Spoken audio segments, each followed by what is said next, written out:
We begin today with a relic of neglect. This is a 1/700th scale model of the USS Theodore Roosevelt, the fourth Nimitz-class supercarrier. When it arrived, it wasn't a symbol of power, it was a swamp. Covered in authentic garden moss and thick household grime, the plastic had become brittle under years of UV exposure. But why save it? Because the TR isn't just any ship. Named after the 26th US president, its motto is quietly carry a big stick.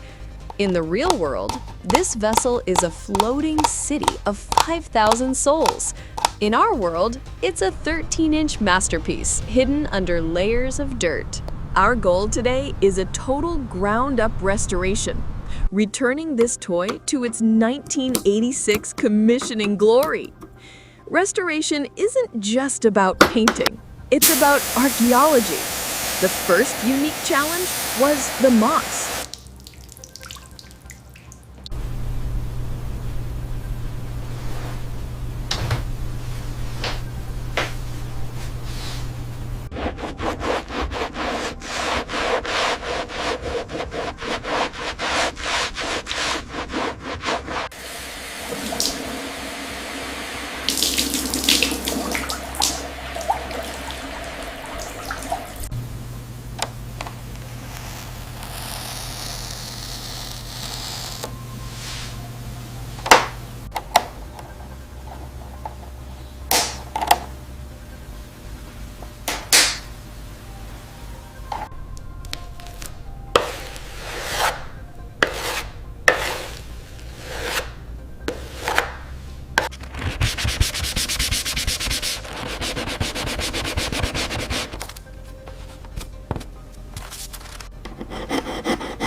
Biological growth on plastic creates micro-fissures.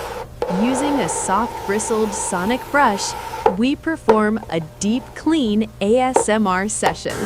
Notice how the soapy foam turns green? That's years of oxidation lifting off. Once the hull is bare, the plastic fatigue becomes visible. Most people don't know that old toy plastic loses its oils and becomes chalky. To fix this, we don't just glue it, we use a chemical weld, a specialized plastic cement that melts the two sides into one solid piece again. No seams, no weaknesses. Now we move to the structural detailing. The USS Theodore Roosevelt has a unique island tower compared to its predecessors. We had to scratch build the tiny radar masts that had snapped off.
The real TR was the first carrier built using modular construction.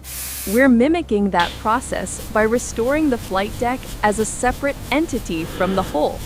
We're applying a haze gray, not just any gray. A ship is dead without its lights.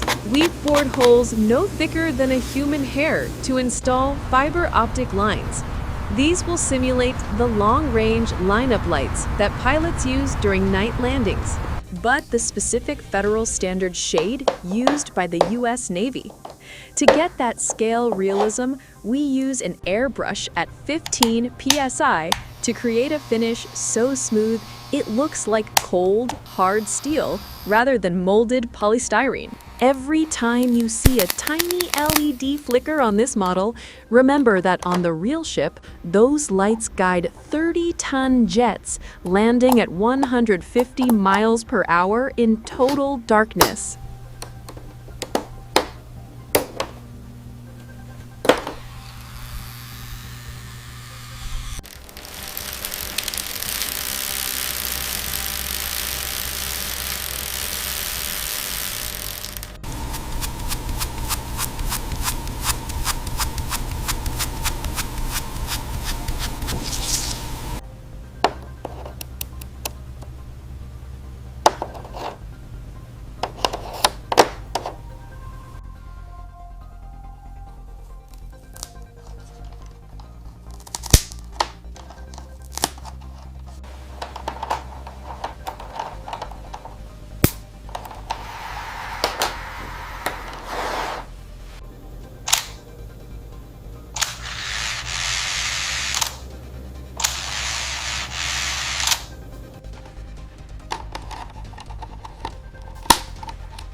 The flight deck gets its soul when we apply the weathering.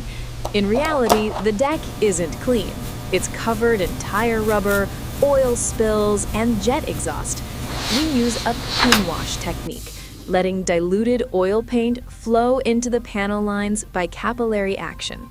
This makes the tiny elevators and catapult tracks pop with three-dimensional depth. The final touch is the air wing. We've restored tiny F-14 Tomcats and F-18 Hornets, placing them in launch-ready positions.